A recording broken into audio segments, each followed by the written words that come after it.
Oh, and welcome guys to a new video from our Just Locals channel. Today we got our first new information about the next year basically, or like a new major information for the next year. We got our BT29 reveals, at least a little bit in a weird way, and we want to talk about it. Also we got new TPs for January until March, but before we dive into that I have two things to say. First, everybody who's at NA Nationals this weekend, I wish you best of luck and fun. I know that the last chance qualifier is about to begin. I think by the time the video is uploaded, it has already started. I wish you guys the best of luck. And same applies for tomorrow when you have the Nats. I hope all of you play to the best. I hope all of you are having fun and having a great time there. For us Europeans, next week is the time. Secondly, I don't know if I should use this YouTube channel for that, but I'm just trying it out. I'm currently auctioning my Zamasu Milk Gold Leader I won at Utrecht. I will leave a link in the comment section down below. If you want to participate in that auction, it's a Facebook auction, you can just follow the link and bet there. I think there's roughly more than like 17 hours left or something for that. Feel free to do that. But now, let's come to the important part. Let's dive into the TPs first. Okay, and here we are with our new TP information. I have it right here on the screen. So this morning, when I open up the site, usually I go to the gym in the morning, so this is the time when they reveal stuff. In between sets, I'm always looking at that site at 8 AM German time. And I saw that there is a new store tournament, but there were no new cards listed here. So I was a little bit skeptical about what kind of cards they are. And then I briefly looked over them and was like, oh, cool, new cards. Interesting that there's so many Z-Unisons in here. And then I was like, wait a minute. I know this Gogeta and Omega from somewhere. And as expected, or as unexpected, these are all reprints. Every single one of those cards is a reprint card from cards that are often used or hard to get, or even sometimes pretty expensive, you could say. Hello cat. So this one here, for example, is the Android Checkland, which you can also discard to do the top 5 search for a blue Android card with energy cost 5 or less, I feel like. This Decisive Strike, a blue counterplay. Then we have the Gohan rare here. We have like 4 of the Dragon Ball rares. And this finishes up the reprints of these Dragon Ball rares. We have the SS4 versus Omega card, also very expensive card in every region.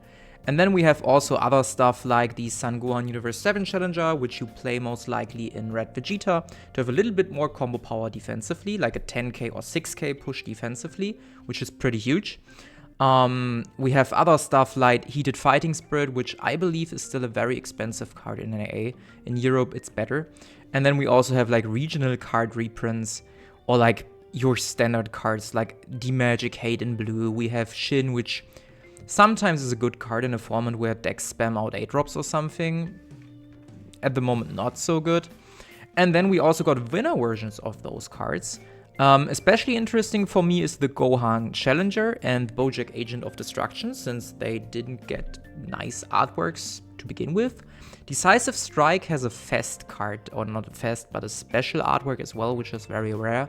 However, I feel like this Gohan artwork is really, really cool. And then we have Heated Fighting Spirit Vegeta. I still think that the reward foiling for that card is better, like the silver shining one where Vegeta stands with his fist here. I still think that this is a little bit cooler. However, it's interesting. But also very interesting for me as a 3-hand main is this little card as a judge card, right? And also Gamma plays this card. And I feel like the selection of judge cards is really, really good. We have the 1-drop Sun Gohan. We have the Unexpected Turn, which with a nice new foiling. Like even the SS Blue Vegito card, who already got an SR, got even nicer foiling with this texture, because I highly believe that the event version of those judge stamps will look even nicer. And we will see that pretty soon when the first regionals for the next years are announced, basically. Then we have Big Armor, always a good card, and other stuff also here, like the Anti-Mill card, Hit. The selection is pretty decent. So what do I think overall of these changes? Because in the past we always got new cards to play with, like we got old support for the other decks. now we have basically just reprints of good to really, really rare and expensive cards. I'm a little bit torn here. I myself am a high rarity blue and black player, so I have every card I really love for every deck I really loved in a decent rarity, if not the highest rarity. So for me, there is not many things in here I would consider I would love to get. However, for every other player, especially NA players where cards are still pretty pricey, this is a great opportunity to grab some cards like the SS4 Omega card, which is, at least in Europe, at 8 to 10 euros right now in the SR version and even way higher in the SPR version. I don't even want to imagine what the prices are in NA right now. Furthermore, I think like the selection is pretty nice. You have some really good cards here, like all the Dragon Ball rares, which never got a reprint before. Decisive Strike, also like a really good card in some decks. Gohan rare, like we don't have to talk about this card, as well as Heated Fighting Spirit. Also the winner cards look nice again. I like that they stick to the design they chose last year. This has also the huge advantage that players who don't have locals anymore, because I know that in some villages or cities there are not enough players, they don't need to buy new cards for their supporting deck or the deck they love. They are just missing out on reprints, which they can buy anyway because they will be cheap as fuck, right? Because the locals who still play have plenty of them. By the way, we have our online local weekly where you can also play for TPs. You can also follow the link down below. So overall, I feel like this is a good choice of cards. I see that the choice of doing reprints has its advantages, and I really think as well that we will get legacy support in the new set. I know that they added 5 cards sneakily on their website, like explaining how big the set is in total. So I feel like this is what they're going for right now. We have to see if this trend remains, and I'm also interested on what other card they would reprint next. Because I feel like this is already like one of the best selections you could possibly ever do. I don't know what else you could reprint, what is so sparse and rare that they need a reprint. Obviously, this gives a great chance of opportunity to get nice looking artworks for cards which don't have a nice looking artwork. So commons, uncommons, which were at a time unfoil or still non-foil, at least commons. So there's great potential in here. Yeah, let me think. Let me know what you guys think about this down below. And now we go to the new set stuff and everything. Hello, we are back. I woke up this morning and saw this. We will go into that in a minute, right? And I will show you, I think you have media audio. No, you don't have media audio. Maybe I put media audio on, but maybe I don't even need it because of copyright issues and stuff like that. So there is a video explaining these 3 leaders with a little bit of archetype, and we will skip over that. But there are also like official reveals starting now. However, in a way I feel like is very weird. So they're revealing 2 leaders, not even the same color, and their alts. And that's it for today. So either by tomorrow they will reveal their archetypes, or they will just continue with leaders and then stop on Wednesday or something, because we have 10 leaders in total. This is a really weird way on how to showcase stuff. I would wish for them to reveal, like they did in the past, 1 leader and the whole archetype in 2 to 3 days, and then next leader, and at the end SPRs, at the end secrets, at the end god rares. This was way more hype. This feels random, just random to me. Yeah, then let's dive into the video for good measures. So opening that video, or maybe not opening that video, and yeah, we will see each other in a minute when I skip to the important parts, or I can just do it here, right? So they revealed every leader. This is like every leader we have right now. I know it's a little bit hard to see. You can zoom in and pause if you really like to. We will do videos of every leader once the archetype of that leader is revealed. If they do the daily reveals for archetypes. If they just randomly decide on one Friday to drop the whole set and they are just showing nice looking cards, Then we will just do archetype breakdowns of decks we as a team are interested in, and then I will maybe get people on board to speak about the deck they built and what they thought about it. Quick thoughts from me. We go over the 3 leaders now that are revealed in this video, and we will talk a little bit about those leaders. So this is Broly.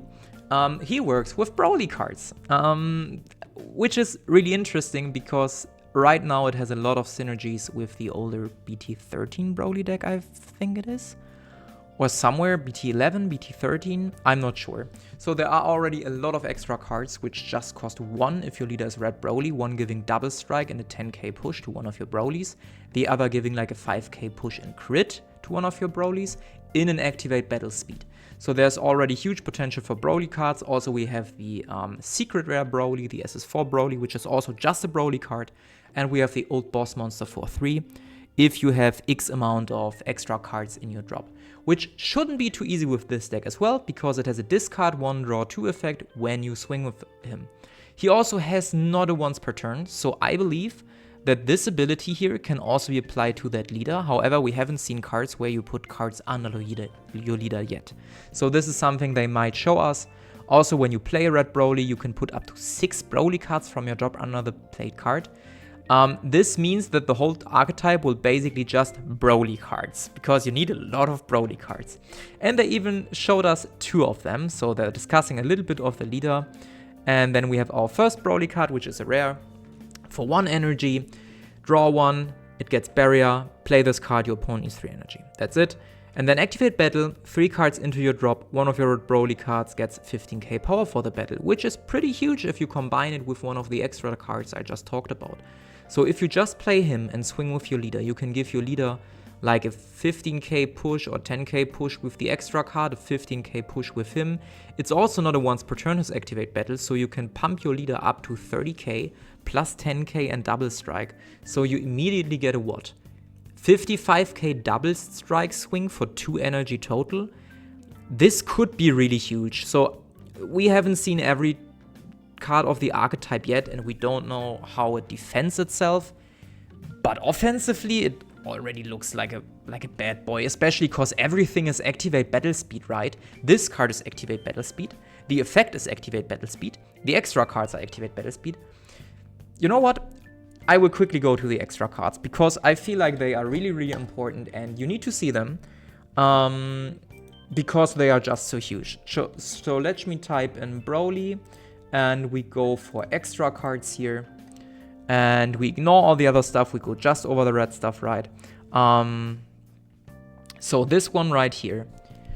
Activate battle as well. Draw 1 card. Choose one of your red cards and get 10 hit power. Additionally, if that card is a Broly card, gains double strike. So this is activate battle speed. This is activate battle speed. So swing with your leader and then for 2 energy, you get a massive swing with double strike, and you already have this guy as well. So there's no chance, because this gets barrier, that black can warp it. So this leader, just by revealing that card and looking at other extra cards that exist, for example this one here, but there's also the crit one, where it is. Where is it? I'm not sure at the moment, but there it is. This one gives crit. If your leader has 15k power or less, you can activate this card first, right? And then it has. Yeah, then you get crit and a 5k push. And it costs 1 because your leader is a red Broly card. So this is pretty huge. Also, I don't think the leader has a permanent that doesn't allow you to play extra card. No, it doesn't. It has an activate main even. So this leader will be pretty huge. They also revealed a boss monster, which will put red on a new scale, because now red got another way of barrier removal. We love that, right?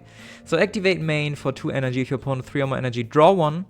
Play this card from your hand, place up to 3 red extras from your drop under this card, which is okay because you want to play the old extra cards anyway, and there might be new extra cards as well. You can also put something like a token negate, explosive dance, imposing presence under it.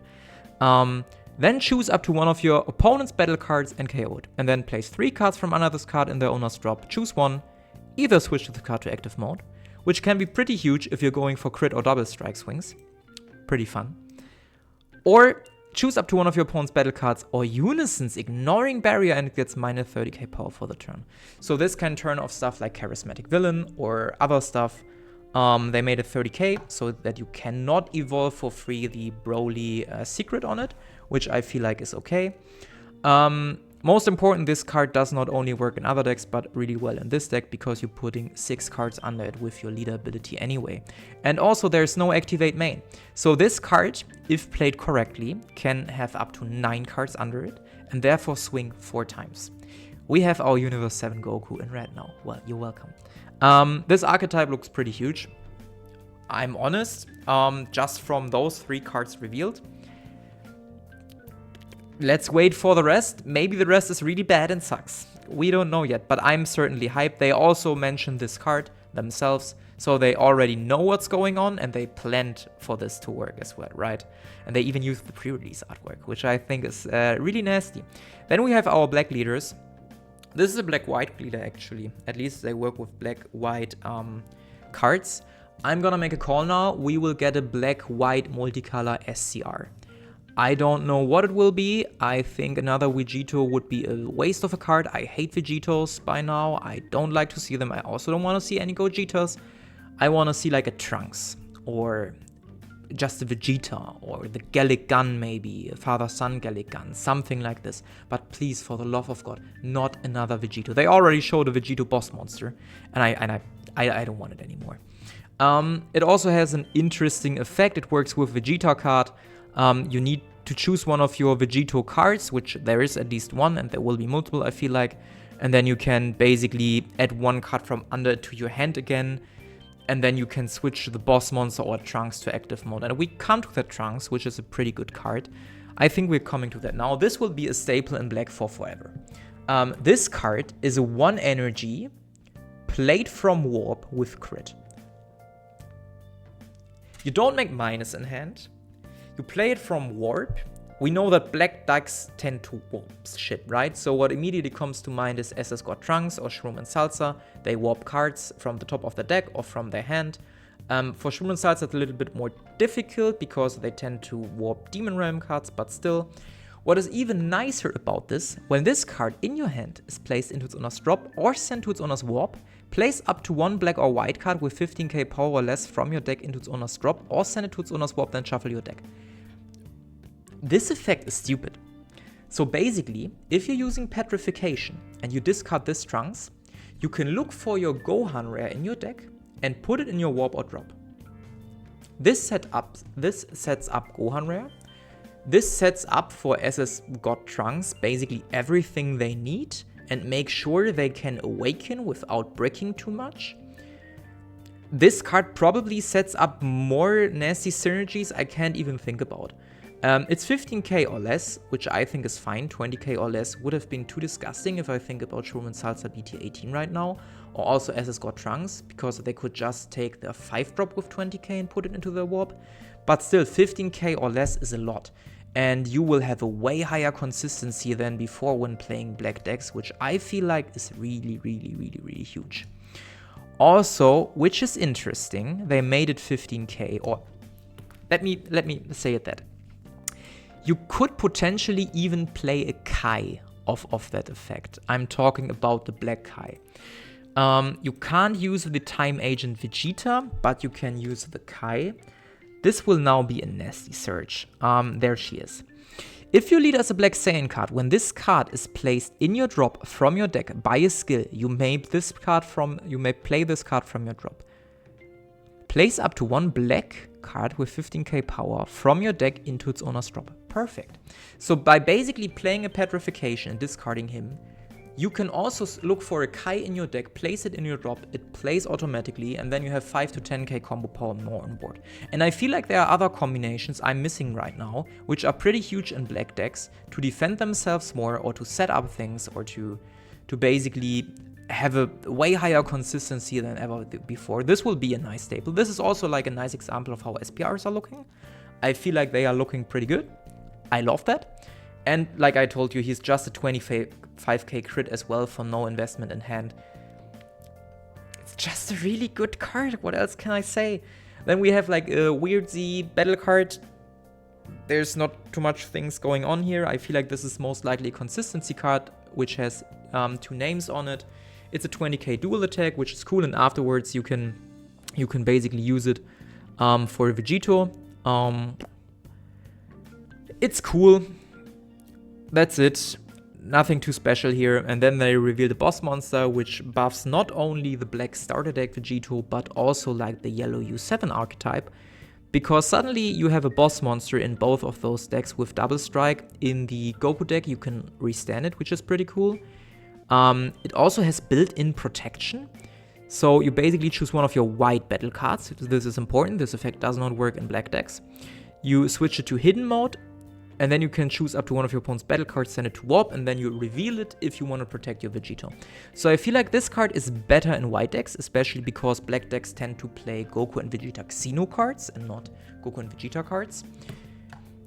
It's still nice. I don't like Vegito. It also has a combo cost of 1. I feel like this is really important to mention here, because not many boss monsters have it nowadays. I'm also looking, I don't think I've missed any other combo cost, right? Because this might be important. No. So he will be very nice for white decks. I don't know about his generic use for black decks, to be honest. And then we have Goku Black, which is a weird leader because you can't mill him. I'm sorry, Peter. Your strategies won't work on him. Try to burn him with Invoker. Yeah, having 0 cards in your deck does not cause you to lose the game. It's a little bit different to Vegeks. Vegek just say sparking 20 and then shuffle all your cards from your drop, I feel like, in your deck again. This just strictly says, well, you can't lose the game by milling. I'm fine. I don't know why they did it. Maybe it should resemble the indestructible part of Zamasu. I'm not sure about that. Maybe there are other archetypes in there that draw a lot. Or maybe there is a card with an alternative win condition that basically says when you play this card and you have 0 cards in your deck, you win the game. I could see them doing something like this, even though it might result in problems for decks trying to go through your deck as fast as possible. I don't know. We will see. When this card attacks, pretty similar to Shroom and Salsa BT18, by the way. Send up to 2 cards from the top of your deck to their owner's warp, then choose up to one of your opponent's battle cards and send it to its owner's warp. On-swing removal is really, really good. And then activate battle, remove 1 black unison in your warp from the game, choose up to one of your cards and gets 5k power for the battle. This is not a once per turn, so you can buff your Rosé however big you like, or your final swing, or whatever you need. Also, it already tells us something about the archetype, which is unison-centric, but you play them from warp. So this is weird. We never had this before. I'm not sure about that. As you can see, the effects are also like send cards from the top of your deck to your warp. There are a lot of cards at the moment which you can play from warp, one of them being the Trunks, for example, right? So I feel like your hand won't be big, but you will play everything from warp anyway, so do we even care about that? It has Empower Black 2 and Blocker, so if you play this over another unison, the unison goes into drop, refilling your drop for your potential overrealms or free negates with Bardogs, and then you get them back into your warp, and then you can play them from there again. So you can cycle a lot through your unisons, and you will be pretty good when it comes to battle card floodgates. This has just blocker 15k, you played with 1 marker. This is more interesting. It's basically a board wipe, which is pretty interesting. However, you need to have the Rosé Goku Black with 3 markers or with 2 markers here. No, 3 markers, because it just comes with 2 markers the moment you play it from warp. And I'm mostly certain that you want to play it from warp. While this will also be a card you want to discard with effects like Petrification or Protector of the People. You won't really use it otherwise. Also, really interesting, when this card or one of your opponent's cards attacks, choose up to one of your black cards and it's 5k power and double strike. So you can swing, wait for potential negates, and if no negates are happening with your leader, you can warp 1 card and then give your leader also 5k push and double strike, and then give them potentially even more 5k pushes if you remove the unisons or your unisons cards from your warp. Then we also have a rare card, buffing your unisons. Indestructible in black. I think we never had this before. This is interesting. And basically you need to send 2 black unisons from your drop to your warp, draw 1 card, play this card from your hand. So this card will basically come into play once you shuffle the unisons back into your drop through the Empower ability, most likely, or by discarding them with other effects. The card in itself doesn't look too good. It buffs your unisons, but that's about it. If your opponent does not have a way to get around indestructible, you will always have a 25k swing. It's also a 7-drop. It's cool. It makes it a 25k, and this makes it a 20k. And this is all the cards they revealed today. I won't go into detail about the other leaders because I feel like we will get the information soon or enough. I'm most hyped for Cooler because I'm a blue player, and I'm hyped for Rosé because I feel like this archetype again is really unique again. And I love to play Shroom and Salsa BT18, which also plays a lot from Warp. And maybe this is something we could do right now. We could look for play this card from your Warp to see if there are any nice synergies in here. And as you can see, there are already quite some cards you could play. For example, we have the Robaloo card, which plays itself from Warp and buffers something. We have the new Trunks card, obviously. We have this Broly, which is kind of outdated. And we also have this Trunks card. And then we also have like Shroom and Salsa cards. I don't think that you will play those cards. However, I wanted to mention that there are some options already. Cards you can already play from your Warp. And I feel like we will get more, at least like more unisons. I don't think it will stick to those two. Maybe we'll get a pure Zamasu unison as well. Let's see. So that's it for the video for today. I hope all of you guys liked the content. This was very spontaneous, very freely spoken. Like I said, we will do more detailed breakdowns once cards are revealed and our team are trying out the decks. Most likely after next week's finals in Europe, we will have time to test new stuff and to see where it goes. I'm really excited for Cooler and Goku Black, like I already told you. Drop down below what cards are you interested in, what leaders are interesting to you. And with that being said, good luck again, guys, for the Nationals in America if you're seeing this before you're playing. And see ya. Bye.